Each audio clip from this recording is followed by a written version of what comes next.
Hi guys, and welcome back to our YouTube channel. Thank you so much for watching this video, guys. Thank you so much for joining me. Thank you so much for your love and your support. It keeps me going, and thank you so much, guys, for encouraging me, for telling me where I should improve and stuff like that. I really appreciate you guys. So on today's video, I'm going to be showing you guys my experience giving birth and the postpartum depression that I went through.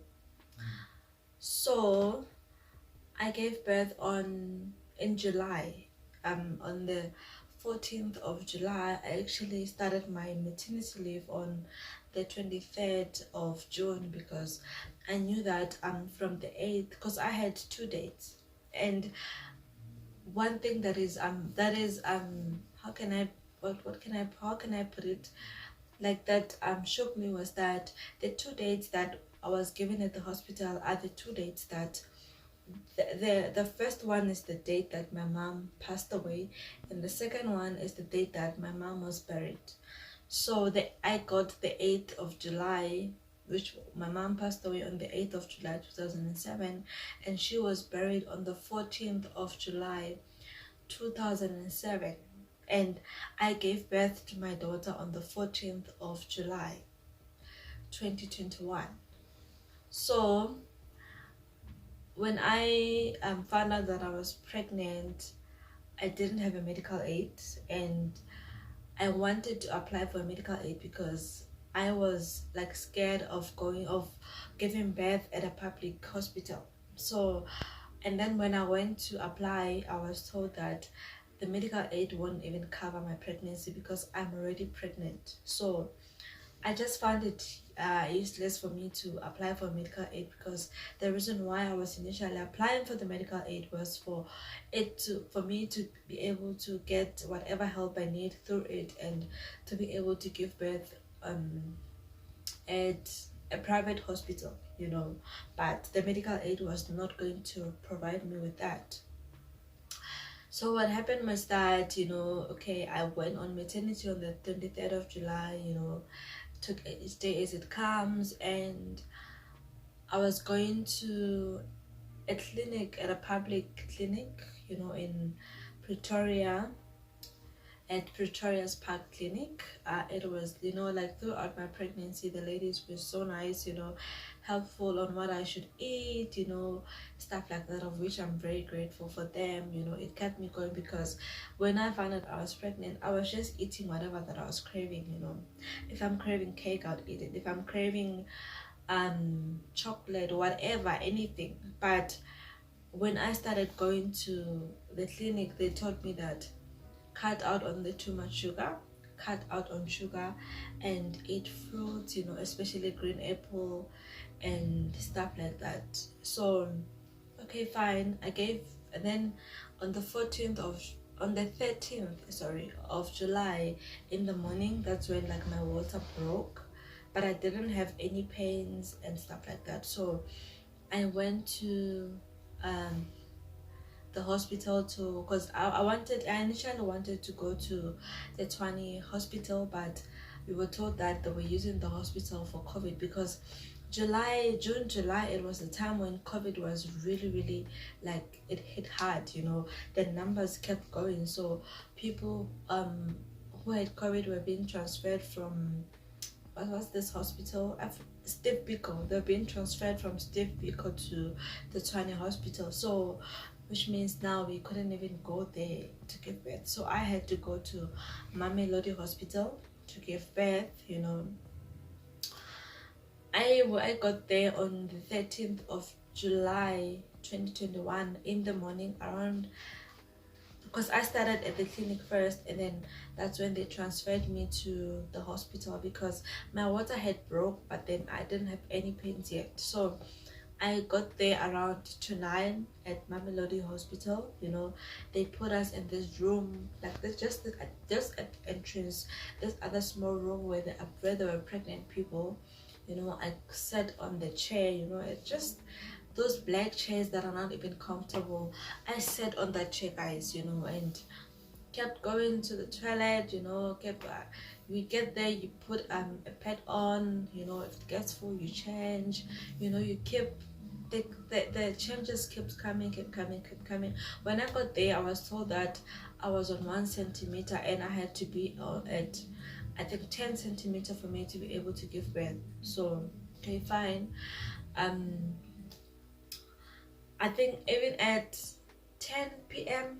that day, I was still on 1 centimeter. Like, I really got stressed out, and because I was tired now, I was in so much pain. You know, you look at people who just got in, they just gave birth and they just go home immediately. You are still sitting there in that chair, you know, you are feeling pains, the chair is uncomfortable, you stand up, you start to walk around, you sit down, you know. It was a really, it was hectic, guys. Like, I don't want to lie, like, it was the most horrible time of my life, like that day.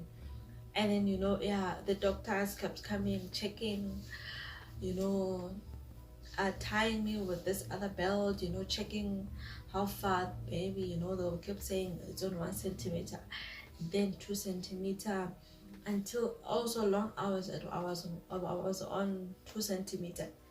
The following day, on the 14th of July, during the day, there's a nurse who came, because I was on the chair, mind you, from the 13th of July 2021 to the 14th of July, you know, until I think it was around 3 p.m. when the nurses of late shift came in.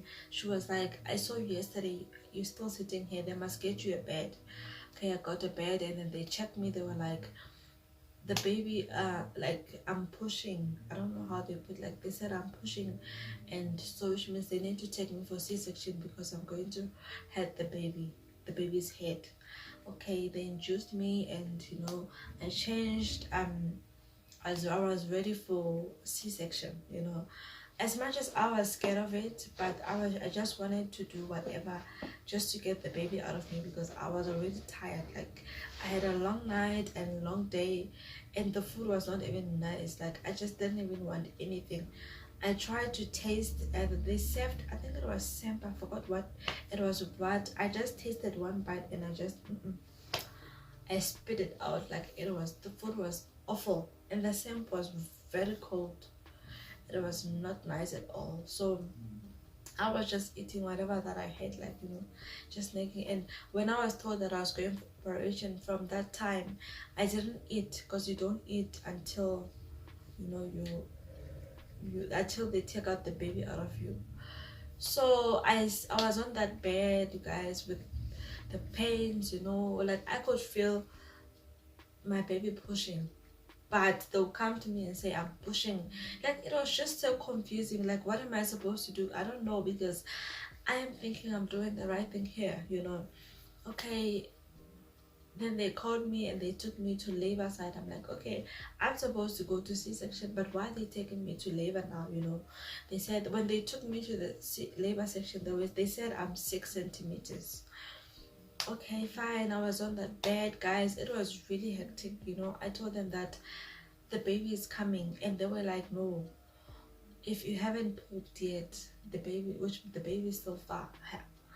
That's when like, the pains were really hectic. It was really painful, and I had to wait I had to wait to poop first before I can, like, give birth. And then there was a point where I screamed. I screamed, and the nurse was like, and the nurses came, both of them. They're like, why are you screaming? You're making noise. Keep quiet. Like, how the hell do you keep quiet, guys, when you're feeling so much pain? That's when I knew that, yeah, you know what? Women who have given birth, especially to many babies, I respect those women. Like, I respect them, because it's not pap and place there. Like, guys, it's not child's play there, you know. So the pains, and like, they were really, really hectic then. Like, they were really, really painful. And then this doctor came, you know. They wanted to know if they should help me give birth, you know, because they said the head was, like, the baby's head was coming out. So they were still confused whether they should take me for C-section or I should give birth naturally, because the baby's head was coming out. Then the doctor, I don't know if he was learning or what, he went to consult with the other doctor who was working on the other side, because it's a very big, it's a huge hospital, you know. Okay, fine. So they then said, okay, fine, we're going to give birth. We're going to be pushing because the baby's head is coming out. There's no way that we can take you for labor, for C-section, when your baby's head is like it's coming out. So the baby is coming out. Then the doctor told me how it's gonna happen, you know, that you're going to be pushing, don't scream and stuff like that. And like with all the pains that I had, guys, from the whole night and throughout the day, pushing for me was not really, well, like, was not painful at all. Like, it was just an experience. And I don't even, okay, I know we're not the same, but I don't even understand why some people will be screaming. Like, it doesn't even require you to scream loud or to scream at all.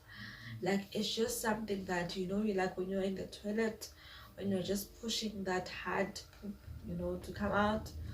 That's how it was. And I only realized after I had pushed out the baby that they actually cut me, because they said that the baby's head was big, so they had to cut me for the baby's head to come out, because it wouldn't have come out if they didn't cut me. And the only part where I felt a bit of pain was when they were stitching me, because, you know, like, stitching, yeah, like when they're putting the needle. But it was, I just wanted them to finish, you know. I just wanted the job to be done, because I was already traumatized at that hospital, you know, everything that was happening. And like the nurses, I cannot say all of them were rude, but there were those ones that were just not nice, you know. And I just wanted to get done with whatever that was happening and go home. And like the stitch in the morning, the stitch at night was not painful, but in the morning it was really painful. And then they took us to a ward of which they didn't have beds. Hospital, public hospital, you know, like they're in demand. A lot of us out there don't have medical aid, you know, we depend on the government. So we got in that room and there were no beds. There was this couch that had, you know, where you could open it and put your legs straight. So that's the couch that I got. I slept on that couch where my daughter slept on the cot, like the hospital cot. Yeah, I don't know what to call it, like that hospital small cot. That's what she slept in, you know. And in the morning, the nurse came, injected her, you know. And now they said that they have to clean us. Like, what? You guys, y'all stitched me last night and you want to clean what? Oh, like, guys, it was really traumatizing and really painful, you know. Like, after being stitched the whole night, after being stitched last night, and then somebody comes at that same wound and they want to clean you, and they literally put their hand inside of you where the stitch is and they cleaning you, guys. Oh, talking about it even just traumatizes me. Like, guys, we go through a lot, you know. It was really a lot, you know. And okay, then we submitted whatever, took temperatures, and they saw that we are fine. But my breast milk was not yet coming out. There was nothing coming out. The nurse, even the previous night, tried to squeeze for milk to come out, but nothing was coming out. And in the morning also, a nurse tried to do the same thing. It wasn't coming out. And the other nurse said that I must get pills, but I got discharged without even getting those pills around 12. So we got out. My family was already waiting for me outside, you know. They came to fetch me, and we did a birth certificate just outside the door. You know, when you go out, there's Home Affairs there, the little office. Then we did the birth certificate, and then we went to the apartment that we're staying in, checked if everything is, we've taken everything, because I was going home. I was going home, like to my home village in Zeros. So we checked if we took everything, you know, and stuff. Because I wasn't gonna stay in Pretoria with my first baby. Like, I didn't know anything and I was in so much pain, you know. I was like, I couldn't do anything by myself. I really needed all the help that I could. And mind you, in Pretoria, it's only my partner and I, and he goes to work. So who the hell was gonna help me? So I had to go home. So I went home, and when I got home that night, it was around 8 past 7, you know. But there, everybody was happy to see the baby, you know. Like, I was really emotional when I got home, because I had wished that my mom would be there, you know, or if not my mom, my dad, like at least one of my biological parents, that they would have been there to experience the whole thing with me, you know. You know, having that biological parent with you, like, it gives you that happiness, that joy, because these people, they also loved you the same way that you loved your child, and you would also love for them to see your child, you know, to give them that love, that grandchild. So it really hit hard, you know, that these people are actually not there. But I really thank God for the support that I got from my aunt, you know, who's my grandmother's last born, and from my grandmother, you know, and from my father's side of the family also. Like, you know, my family was really supportive. They really came through. As much as I felt like my biological parents would have been there, but they really closed this gap, you know. Even though it cannot be 100% full, but they really tried so much to close this gap for me not to feel that gap, that, you know, these people are not here. But deep down, I had wished that they were there to see that first grandchild. So that was really got me emotional. And when we got there, everyone was waiting, you know, happy, you know, and the baby started crying, and I was told I should try to feed the baby. That's when they found out that I didn't have milk, you know. I tried to give the baby, but she was still crying, and the shops were closed. There was no way they were gonna, you know, go and buy formula nyana for that night.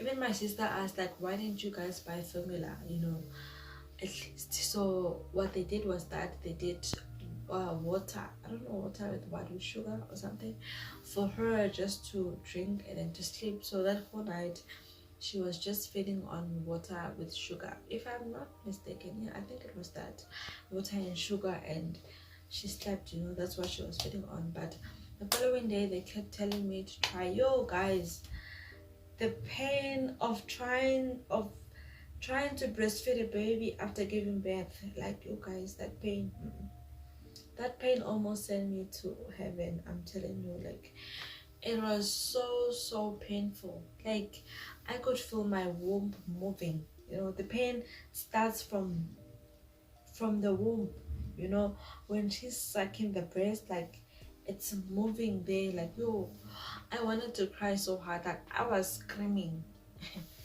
I don't want to lie, you guys, I was screaming when this baby, like, grabs this nipple.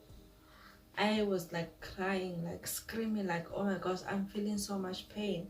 At the same time, I want to cry. Like, it was just traumatizing, you guys. Like, I don't want to lie. Like, that's when depression hit.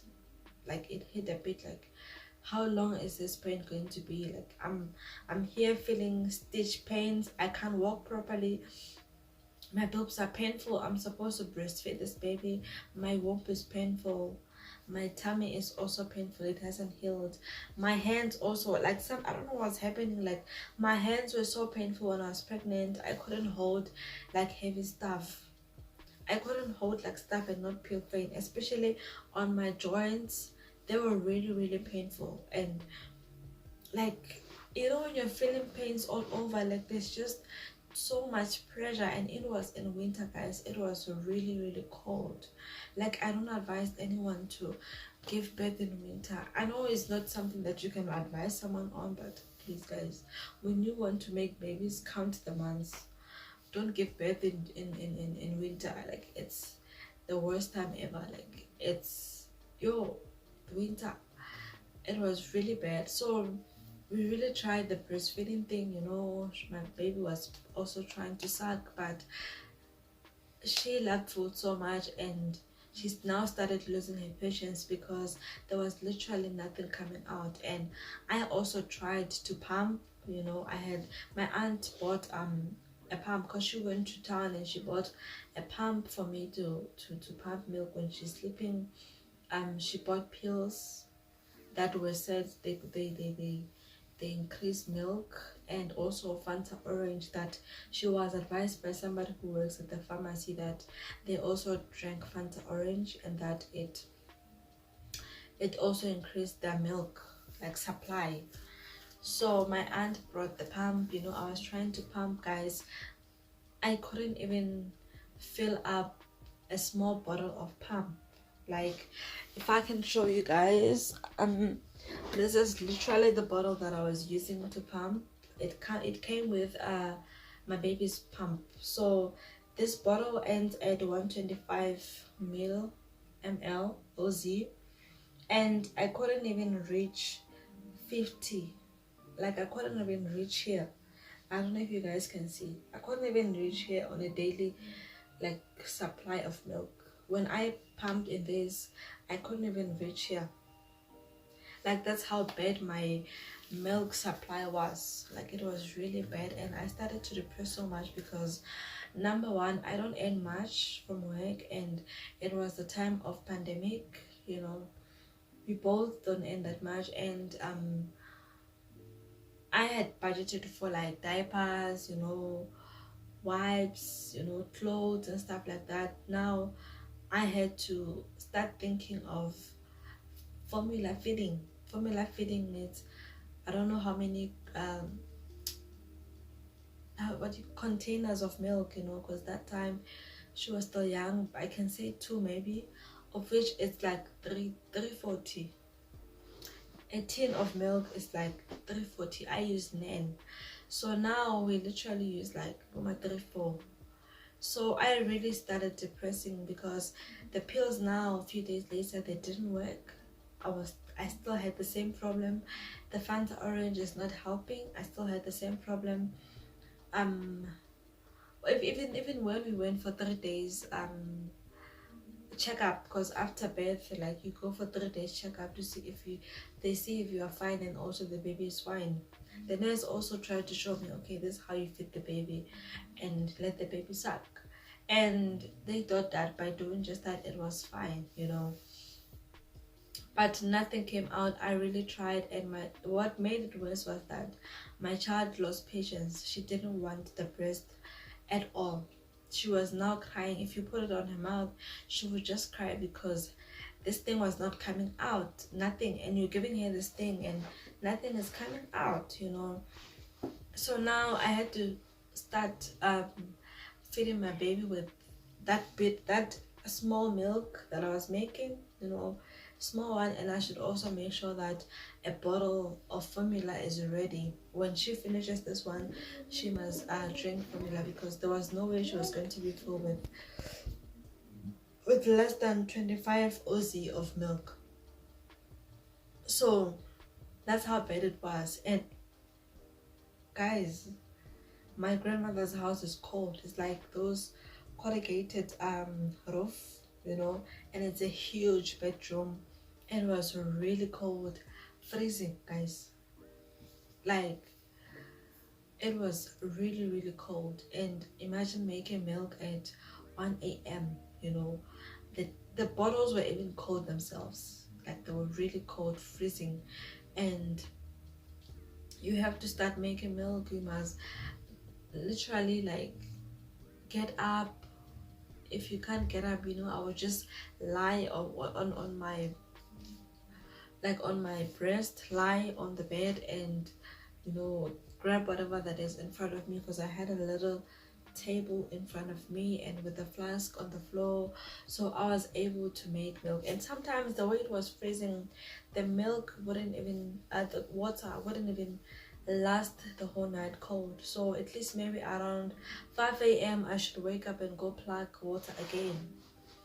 So that really got me like depressed, you guys, because number one, financially I was really struggling, and at work I was being paid like 30% of my salary. So mind you, my salary is not that much, like it's not even that much, and they still on top of that paid me 30% of my salary. So it was really bad. Like, I don't want to lie, I was happy to have a child, but on the other hand, it was so depressing because I couldn't even do anything, you know. Even when my like the things that I use, my toiletries is finished, I now had to settle for whatever that was in there because the baby is a priority now. Like, she needs to get what she needs, and then I can start thinking of myself later. And I was back at home, you know, I didn't have Wi-Fi access, you know. I would just have my phone like that with no data, you know, being offline for days because I don't have data. You got, because data is also money, it's expensive. That money that I'm thinking, okay, if I buy data with 100 rand, then what if I need milk, what if I need this before month end? What am I going to do with my baby? Because I need diapers, I need milk, I need wipes, clothes, because my baby grows big. Like, she gets big on a daily basis. I don't know, like now she's only turning 6 months in 4 days, but she already weighs 6 to 12.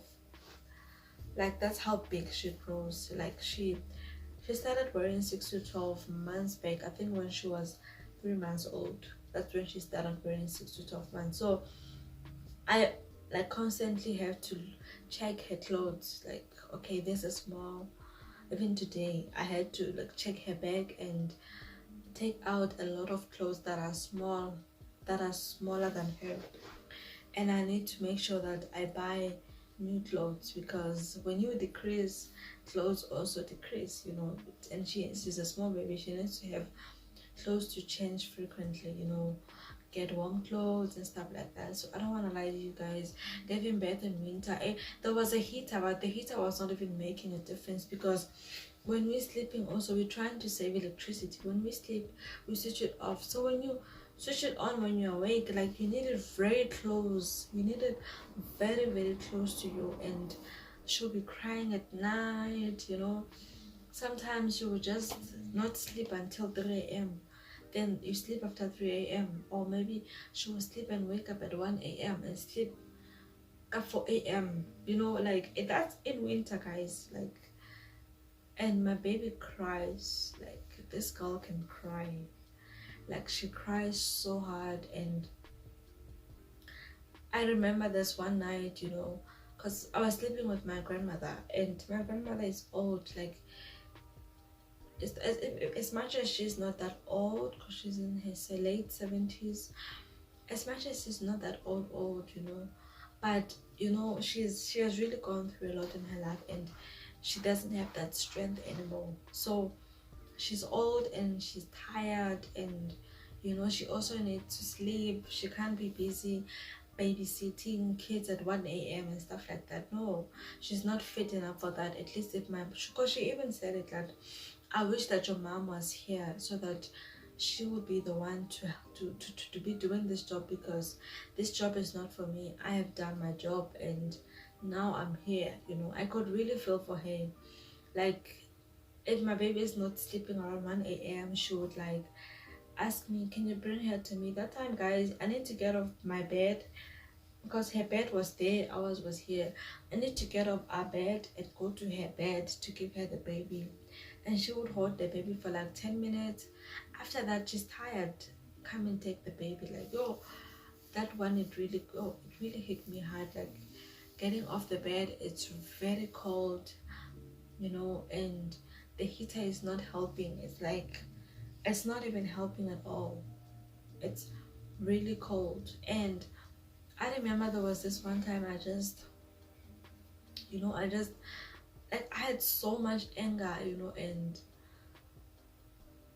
you know, like, so much, I don't know, if I should call it hatred. Like, I lost patience, you guys. I don't want to lie to you. I lost patience. Like, I would just look at my daughter like this, like, oh, and I would get so mad. Like, why can't you just sleep? Why can't you just be quiet? I need to rest. Like, I need to gain my sanity back. I need to gain my strength back. Like, I'm losing it. And you know, like, she gave me this look like that it's going to be fine, it's going to be okay, you know, because most moms, I don't remember anyone telling me, you know, this and this is gonna happen. All I remember is enjoy, what did people say? Like, enjoy the moment, enjoy the mommy, what. But I don't remember telling me like in details, like, this is what really happens, you know, stuff like that. So I was not ready for that. And mind you, when I was pregnant also, I was not sleeping. You know, when you're pregnant, when you have to pee at night, you really wake up. It doesn't matter what time it is. So, and you sleep with one side, you don't really rest. So from the time I was pregnant until giving birth, being on maternity, I had no sleep until now, guys. Until now, until today, team no sleep. Team no sleep. Like, now it's even worse because I'm working. Like, it's really exhausting and it's really demanding and it's really tiring. So I went into so much depression, you know. At times I would lose my patience. Like, at times at night I would just look at my daughter like this, like, and then my grandmother would see that I'm really tired and she would ask me, can you please bring the baby to me? But even with her, she's tired. She's can't be holding the baby all every night, you know. Sometimes I would just be there on by myself, you know, helping. When my aunt was there, she would help there. Also with my other aunt, you know, there was a night where I gave her the baby and I just passed out. I just passed out. I remember just her coming to the bed, telling me, let me put the baby down. And I had realized that, guys, I had passed out for hours and she was actually sleeping with the baby. That's how exhausted I was, you know. And I needed so much help. I needed more than that, you know. My sister who is staying with my grandmother would, because also she had a daughter to like prepare in the morning. She would also go to sleep, you know. She would help until a certain time and go to the bedroom and sleep, because also she has a long day. She needs to cook, she needs to prepare water for me to bath, she needs to make sure this and this and that. And especially when she started at this other job that she was working, it really became hard, because now she also has to sleep early because she has a daughter to prepare and she has somewhere to go the following day. So it was really demanding and it was tiring. Like, yo guys, I really felt like my mom was still there. I really needed her so much in that time of pregnancy. Like, no, not pregnancy, sorry, that time of maternity. Like, I needed so much help. Like, I needed somebody who would just drop everything and say, I'm here to assist you, you know. Sleep with the baby when I can't, when I need to sleep, spend the day with the baby and all these things. I now understand why people get helpers, because helpers really help out. Like, now since I'm back to work, I have a helper and it helps a bit. But I'm still that hands-on mom, because I feel bad when I'm not around my daughter, like when I'm home. But it really helps. Like, I'm not that tight anymore. At least when I'm holding the baby, there's someone to do bottles for me. It's not like I'm here sitting like, oh my goodness, I need to put this baby on my back and go to the bottles. No, at least I can just do one thing. Okay, I'm with the baby on the bed, you can go and do the bottles, or you are with the baby, let me help out with the bottles, let me help out with the milk, let me help out with this and this and that. So it really makes life a bit easier, because I'm telling you, had I not received that help, I would have went in so much depression. It's really tiring, it's really exhausting, and it was so money, you guys. Like, giving birth in June, in winter, it was really it was really depressing. And giving birth at a public hospital, traumatizing. Like, I don't wish to be in that situation anymore, that position anymore. You know, medical aid is really a must. And when you get pregnant, when you after giving birth, make sure you get help if you can afford it, you know, because this is the why most people go into depression. um like somebody who will be there for you, like a helper or something, and somebody who loves kids, somebody who is kind. So that is why I went through depression, guys, postpartum depression. And also my weight, like when I realized how much weight I have gained, how much my body has changed, you know, I had so much insecurity, like nothing could fit literally. And my aunt had packed jeans and tight stuff for me, so because I couldn't pack my bag, like, you know, I had no desire for anything, guys, when I was pregnant, because I have been working all this time and I was on maternity. I needed rest. Only bag that I packed, also with the help of my colleagues who came to my house, was a hospital bag for my baby. That's it, literally. Like my bag to go home, I didn't pack it, and my bag, my aunt packed your jackets, jeans, like stuff that I didn't even wear because I had nowhere to go. I just had to be with the baby, sleep, wake up, and not like I got that much rest, you know. So like, but my body changed a lot. I had like a big body, but now like it became double. So that really depressed me, you know, it, because I had changed so much and nothing could fit. And like my figure was just, I just transformed. Even now, you know, and you will see people like, you have gained so much, and wow, you are so big, is this how much you have gained, what, not understanding that I know, I mean, like, don't you think I have a mirrorized day?